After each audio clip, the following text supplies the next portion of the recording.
is time to talk about the New York Knicks, and I'm going to be getting into why I think that they are very overrated. Now listen here, you fucking Air Force One, Big Apple, Tim's wearing motherfuckers that are about to comment that, oh my god, how stupid I am. It's going to happen regardless, I already know, okay? I just wanted to get that out there, that I'm not saying your Knicks team is going to be horrible. I think you're going to be probably a top 4 seed in the Eastern Conference, but I'm going to be saying why I personally do not think that the New York Knicks are as good as a lot of people are assuming they are, and I'm going to say why I can't see them making the NBA Finals this year. Am I saying you're bad? No. Am I saying you're going to be a terrible team? No. I think you're going to be one of the best teams in the East.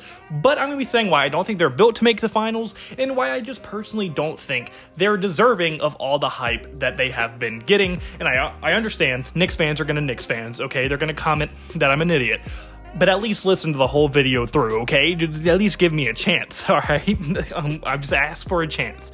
Without further ado, without running on too much, just get right into this video. So first things first, let's just go over the roster. And this is going to be probably the best part for you, okay? There should be nothing wrong with this part of the video. Look, Jalen Brunson is a legitimate star in the league. He's one of the best guards in the entire NBA. He just took a pay cut even, and I just think overall, Jalen Brunson is definitely a legitimate star and legitimately a #1 option on an NBA team. He is that good offensively, okay? Don't get me wrong, I think he has his downsides on the defensive end, but his offense more than makes up for that, and he is 100% an amazing star level player in this league. And then Julius Randle, I'd say at most of the time plays at a borderline all-star level and is probably considered a star in the league most of the time. He's even made an all-NBA team in the past, and I think Julius Randle definitely has a star ceiling, and I wouldn't be mad at you at all if you considered him one of these stars in the NBA. And I think they have a legitimate star duo with Brunson and Randle at the helm. And the Knicks have also done a very, very good job at surrounding these two stars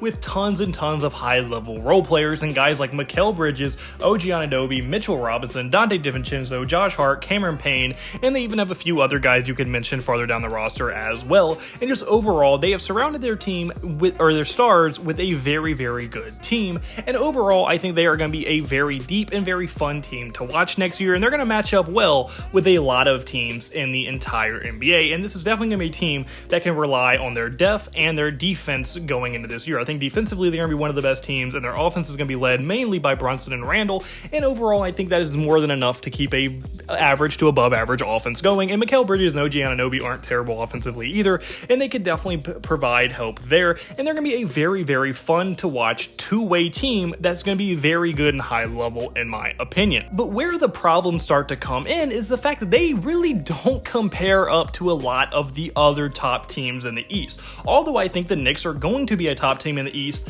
I just don't think that they're going to be able to beat the other top teams in the East. Like, I think they're going to be the worst of the best teams in the Eastern Conference, if that makes sense. Let's just start with the big granddaddy of them all, the Boston Celtics. Let's be honest, the Celtics are the team to beat. They just won the finals, and I say they're still probably the best team in the NBA after basically staying the exact same this offseason and re-signing basically their entire team. I'm going to compare these two teams basically by going band for band with each other. Let's go best player versus best player. Tatum versus Brunson. Although I love Brunson, and I think he's a very good player, Tatum legitimately could win an MVP later down in his career, and I don't see Brunson ever getting that ceiling. Also, Tatum's size makes him a much better two-way player, so I think you have to give best player to the Boston Celtics. Then Jaylen Brown versus Julius Randle. I would say Jaylen Brown's much more consistent and a much more versatile player, so I would also give that to the Celtics. And then you have Kristaps Porzingis versus Mikal Bridges, which is third best player versus third best player, and I would say Kristaps Porzingis is a more impactful player than Mikal Bridges. They're both very solid defenders in their own respects and on their own areas of the court, but I would say Kristaps Porzingis is a better offensive player, being able to dominate in the paint and from the perimeter wherever they need him to. And then Jrue Holiday versus OG Anunoby. Although I think it's pretty close at this point in their careers, I would say Jrue Holiday, with the veteran experience that he has, and he hasn't really shown a decline in his ability, I would say Jrue Holiday is probably a little bit better of a defender and a definitely better offensive player when he needs to be. So I would give the edge to Jrue Holiday in that one. And then you can even have Al Horford versus Mitchell Robinson, and although that one is very close and they both do very different things at this point in their career especially, I would say it's equal, or you could lean a little bit more towards Horford because he's able to spread the floor from the big man position, but I wouldn't be mad at all if you also gave it to Mitchell Robinson as well. So if you're keeping track, their starters versus starters, at best is 4-1 at who is better, and I could even argue it being 5-0 towards the Boston Celtics if we really had to. And then when it comes to depth, I would say both teams are pretty equal in their depth. Like, they're both very deep, they're very good. If I had to give an edge, I would give it to Boston, but I think it's so close, there's no point in giving an edge to someone. And then when it comes to basically two-way, I would say the Boston Celtics are a much better offensive team overall, and defensively, I would say they're equal. You could give it to New York, but it wouldn't be by enough to offset the offensive advantage. And I just think overall, the Celtics fully healthy versus fully healthy Knicks is going to be 100% a Celtics victory in a 7-game series if both teams are fully healthy. And now moving on to the next team in the East I'm going to compare them to is going to be the Milwaukee Bucks. Now look, the Milwaukee Bucks aren't what they were when they won the finals. Obviously, they lost Drew Holiday, Middleton's older, but they're a different team. They also have added Dame since then, and the Bucks are still 100% a formidable force to be reckoned with in the Eastern Conference, and nobody wants to face them. But I will say this is a much closer series than what the Boston Celtics one was. At the Milwaukee Bucks, let's just break it down band for band once again. Giannis versus Brunson. Once again, I love Brunson, but he's not Giannis. Giannis has won an MVP. He's legitimately a top 3, top 5 player in the entire NBA at all times at this point. Giannis is better than Brunson. Damian Lillard versus Julius Randle.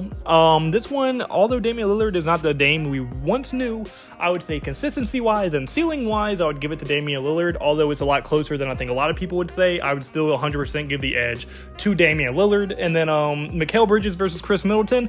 This one is extremely close. I would say they're about equal. They kind of are a wash for each other because Chris Middleton's better offensively, but Mikal Bridges is a lot better defensively.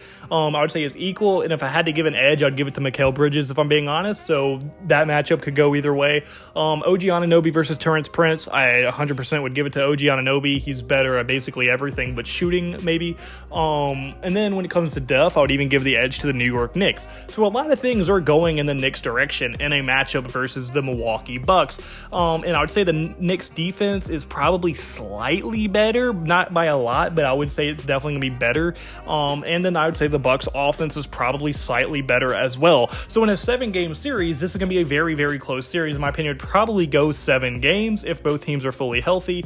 Brooke Lopez is also there versus Mitchell Robinson, and I would say that's about a wash, and if I had to give an edge, I'd give it to Brooke Lopez. So overall, I think these teams are pretty evenly matched, and overall would be a very fun series to watch, and hopefully we get to see it in the playoffs. But usually in these 7-game series, the team with the most talent at the top is who wins and with the best player, and I would say the Bucks have the best 2 players in this series in Giannis and Dame, and I would have to give it to the Milwaukee Bucks in the end if it went 7 games, but it could definitely go either way. These teams are pretty evenly matched. And then the last team I'm going to individually break down and compare to the Knicks, which is going to be the Philadelphia 76ers, who I see as the 3rd best team in the Eastern Conference this year, maybe even the 2nd best team. I haven't fully decided.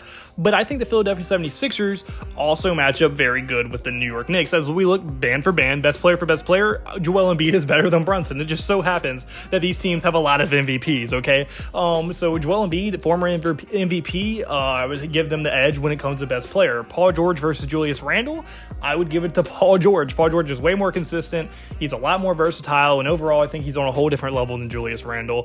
Tyrese Maxey versus Mikal Bridges. Tyrese Maxey is a legitimate star, in my opinion, in the league, and I would give the edge to Tyrese Maxey. Mikal Bridges is great, but Maxey has a much higher ceiling, and I think impacts winning a lot more. OG Anunoby versus Kelly Oubre, although I would have it a lot closer than a lot of people, I would still probably give the edge to OG Anunoby. You could say that's a wash, but I would say OG Anunoby is a better player than Kelly Oubre. Like, I would rather OG for sure, so I'm gonna definitely give the edge to OG Anunoby there. And then when it comes to depth, they're pretty similar in that aspect. I would give maybe a slight edge to the New York Knicks, but not by a lot. I would say it makes a huge difference in this opinion. And then also I'd say Philadelphia is a better offensive team pretty significantly, and then New York is probably a better defensive team slightly. So overall, I think in a 7-game series, this probably goes 6 or 5 games, and I have the Philadelphia 76ers winning it in a 7-game series. So that's 2 out of the other 3 top East teams that I think are pretty convincingly going to win a series against them. And then even the Milwaukee Bucks, who I think is by far the closest, would be a great series, and I think it could go either way. And that's not even considering all the other solid teams in the East. Like, you still have teams like the Cleveland Cavaliers, the Miami Heat, the Orlando Magic, and the Indiana Pacers, who have all been very solid teams in the past, and I think would give the New York Knicks pretty tough fits. Now, although I think they 100% beat teams like Cleveland and Indiana when they're fully healthy, I think Miami and Orlando could definitely give the New York Knicks issues, and I think the Cleveland Cavaliers are going to be a lot better than a lot of people think as well. They're just notoriously not the best playoff team. And then, I mean, even say they somehow defy the odds, beat all these teams that I think are better or they're close in value to or in same talent level, and say they somehow make the finals out of the East. Like, they get an easy way or a lot of injuries go their way, things like that. They make the NBA Finals. They're going to have to beat either Denver, Minnesota, Oklahoma City, Phoenix, or Dallas. I think that's probably the most realistic finals contenders out of the West. And if you play Denver, you're going to have to go against Jokic and all of them, which is never going to be fun for you. And they're a team that can kind of beat you everywhere, and they don't really fully rely on one person, so having a few guys that are just really locked down on defense, and Mikal and OG don't help you too much. And on top of that, Mikal and OG can't guard Nikola Jokic due to size issues, obviously, so I don't know how well they match up with Denver. Minnesota, I mean, I think Rudy and Cat and Anthony Edwards, I think that's a very good team.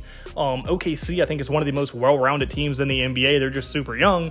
Phoenix has 3 legitimate stars on their roster, and then Dallas has Luka and Kyrie. I think your best bet would be having to play Dallas, and I think they would beat Dallas in the finals. I think they could probably beat Phoenix in the finals, but I'm not sure they're beating Denver, Minnesota, or OKC, who I'd say are the 3 favorites out of the West this year. So I think it's going to be an absolute dogfight when it comes to even making it to the finals, and if they make the finals, I don't even know if they would be the favorite in a series. So I think overall, although the Knicks are a much improved team and they're going to be a very good team and probably one of the best regular season teams, I'm not sure that the New York Knicks are really built to make the finals out of the East and can beat the top dogs in the Eastern Conference when you go band for band. When you compare the teams, I just don't think the Knicks compare fully up to some of the elite of the Eastern Conference. But that's just my opinion. Starting to hear your thoughts in the comment section below. Do you agree with me? Do you think the Knicks are overrated? Do you think they're underrated? I want your thoughts in the comment section below. If you like the point, hit the like button, subscribe button, and mean the absolute word to me. I hope you have a blessed day, because I had a blessed day, so you need a blessed day. I'll go to God. See you in the next video. Goodbye. Boo. Blah.